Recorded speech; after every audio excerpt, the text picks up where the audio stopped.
சொத்து பிரச்சனையில் சிக்கி தவிக்கும் கார்த்திகை நட்சத்திரக்காரர்களுக்கு இந்த கார்த்திகை மாசம் என்ன மாதிரி நட்பலன் இருக்கு, எந்த விஷயத்துல கவனமா இருக்குன்றத நம்ம கேட்டு தெரிஞ்சுக்கலாம். கிருத்திகை நட்சத்திரக்காரங்களுக்கு இந்த காலகட்டம் பார்த்தீங்கன்னா குறிப்பா கிருத்திகை ஒன்னாம் பாதத்தில் இருக்கக்கூடிய கிருத்திகை நட்சத்திரக்காரங்களுக்கு, ஏன்னா இவங்களுக்கு எப்போதும் இந்த சொத்து சார்ந்த விஷயத்துல ஒரு பிரச்சனையை சந்திக்கக்கூடிய, ஏன்னா இந்த காலகட்டம் பார்த்தீங்கன்னா கண்டிப்பா சொத்து ரீதியான ஒரு வழக்கு, அந்த வழக்குக்காக ஒரு போலீஸ் ஸ்டேஷன் போகக்கூடிய ஒரு வாய்ப்பு உருவாகும். நிறைய பேருக்கு என்னன்னாக்கா இந்த காலத்தில் ஒரு அரசியல்வாதிகளுடைய ஒரு பழக்கம் ஏற்படும்.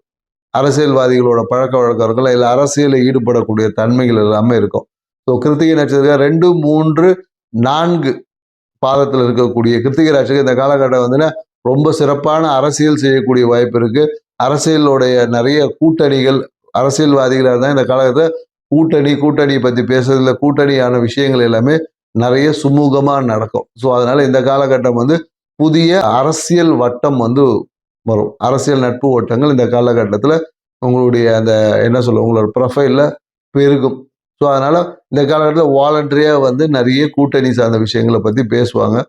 நிறைய அரசியல் நண்பர்களோட பழக்க வழக்கம் இருக்கும்.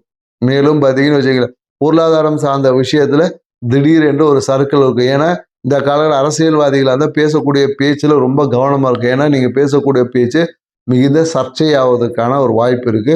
ஸோ அதனால பேசக்கூடிய பேச்சில் ரொம்ப கவனம் தேவை.